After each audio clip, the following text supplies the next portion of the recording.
Hello and welcome to Alchemist Swim. I am Alchemist Jen. You are amazing. Thanks for joining me. Let's have a good time. Make it amazing. Why not? We're in control of this moment. Alright, we are. Trust me.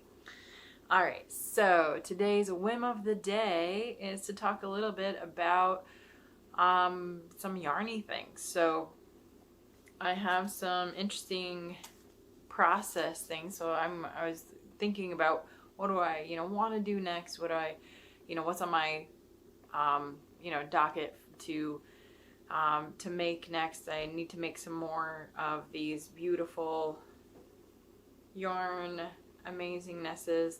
So this is essentially a blank. So it is yarn that has been machine knitted into a tube. And from here I can dye gradients or really thick stripes is what I'm thinking, because I can let the lines kind of flex a little bit and be a little bit more creative with it.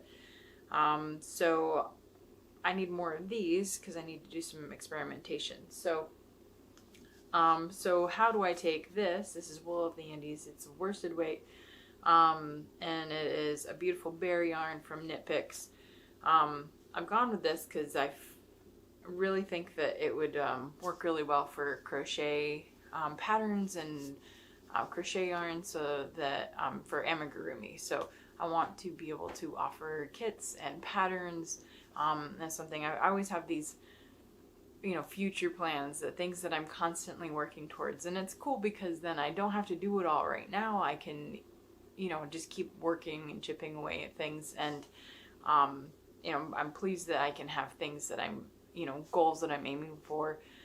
So this is one of them. I'm playing with the yarn though to see, how it dyes. It's really squishy. It's really cool. It's got good texture to it.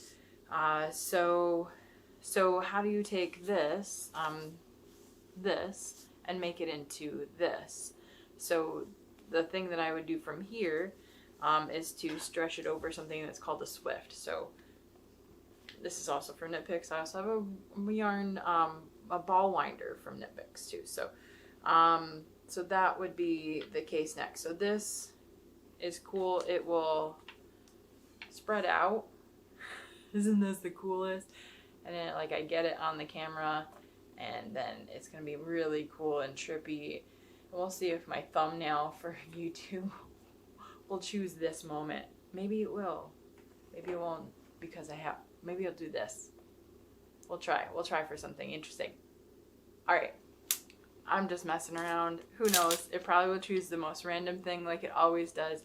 And be like, why did you choose the picture of the side of my arm as I'm staring off into something weird? Anyway, so we'll see what happens. I'm just gonna keep on messing with the thumbnail thing that already shows up for the video. I think it's kind of fun. What's the point of actually making a thumbnail when you can get some interesting things that are just made by the program that you are using to upload your video? Seriously, right? So this awesome thing is called Swift, and it will help you swiftly, yes, I said it, convert your skein of yarn. So this is a big oval or circle depending on how it's stretched out. This would make a circle because it's equidistant from the center. So beautiful thing. And then you take it once it's stretched out on there to wind it into a ball of yarn. Yes, it makes life so much easier, to be honest. So from there, then you could use a fancy knitting machine. So I have my beautiful, now this would make a great little thumbnail too. But so this is my Addy King Size Express knitting machine. So it's a big circle. You can do circles. So if you do a circle, it looks like this. Like this is as wide as it comes out, because it'll kind of come together and squish back down. And then that also really makes nice hats. So you can do that, make long tubes, make hats, or you can use this to make panels. So it would be just as wide as, you know, essentially this just stretched out, just not conjoined into a circle. So that would work well for clothing or different things, or to create a different type of, you know, blank for doing dyeing. So that's pretty cool. And this is a great machine. I'm super happy I have it. I enjoy that I can do gradients, make my yarn into super happy shapes that way. And this is a another one that's just kind of hand done. So great sound there. And yeah, we can even have the rows counted on there too, which is really nice. Helps you keep track if you're following, you know, a certain number of rows if you're making a hat too. So so that's what's up. So you can take this and make it into this using this, such an unflattering probably view of that, and this. I have a lot of toys. Toys are fun. So my next stage is with these, like I was saying, is be able to do gradients. So I'd put it in rectangular dye pan, or I could use it in a big, you know, just big stock pot, essentially a soup pot. And there's a couple ways to do that too. One would be to submerge this completely. Another would be to do speckling, so do some speckling on top, and that would just be like the dye and the powder just kind of you know, sprinkled on top of it. And then another thing I can do with the stock pot, there's just one big pot, is that I have a steamer insert for it, so I can steam it, and that will still heat set it, but it will create a totally different thing than submersion. So I want to play with that too. Just kind of see what happens and let the yarn do what it's going to do. Having a steamed speckle sounds intriguing. So I'll just see what sounds good when I go to make it. Maybe something where I'm twisting it. I don't know. We'll see. We'll see what happens. I can do probably a couple skeins at the same time when I do that. This is the whole thing. So this is a whole skein, and this is a whole skein. This is the same amount of yarn, same weight. Very, very cool. Also, the nice thing too is like something like this, because it's a double layer, would make a really great scarf. So, you know, several skeins of that yarn would be a very cool scarf, and it would look pretty cool. I think, you know, it would kind of feel like a double knit. You know, if you went for like a Doctor Who scarf, like super long, I think that would be pretty cool. Or you can do panels too. So let's say I did a single one. It would still roll up on itself though, kind of like the edges are doing here. So you have to make a decision on how that would look. But obviously the advantage in doing it with a tube like this is that it wouldn't roll up on itself. I have run into some yarns that get caught in the machine or don't fully pick up the stitches. So I got an alpaca yarn that I had that was too fuzzy, and it didn't work well with the machine. So I have to be thoughtful and do some testing before I go anywhere. So with the knitting machine, and decide what kind of yarns to use with it. So obviously this one looked pretty good. See if it'll focus on the stitches. So if I keep moving it, it won't. Yeah, so that's what I've got going on. I'm going to work on another one of these tonight, and see what I can do to get working on some beautiful dyeing of these too.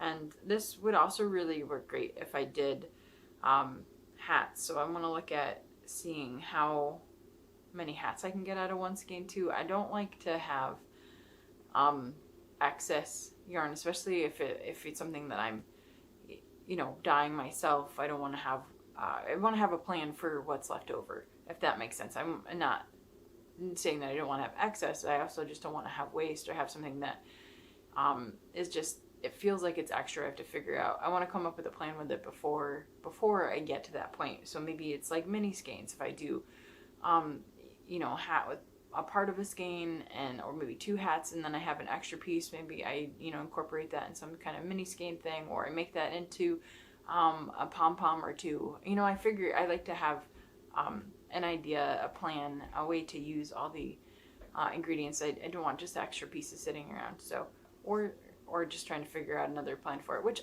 is just fine too. I mean, if I think about it, you know, as I'm contemplating this, as I'm talking, even if I had extra yarn left over, I would find a way to use it, be it in something I create. I could do, I've talked a little bit about it, and I do want to challenge myself into doing some freeform crochet. Essentially, it's like doing really odd shapes in crochet and using a crochet hook, and challenging stitches, and probably incorporating some knitting pieces too. So it's very, very random. It's very patchworky, and in its textures, its colors, and you can make different things. So using, I mean, there's a term called scumble. I mean, scumbling, and you just, you know, it's a beautiful art process, and I think most people have never even heard of it.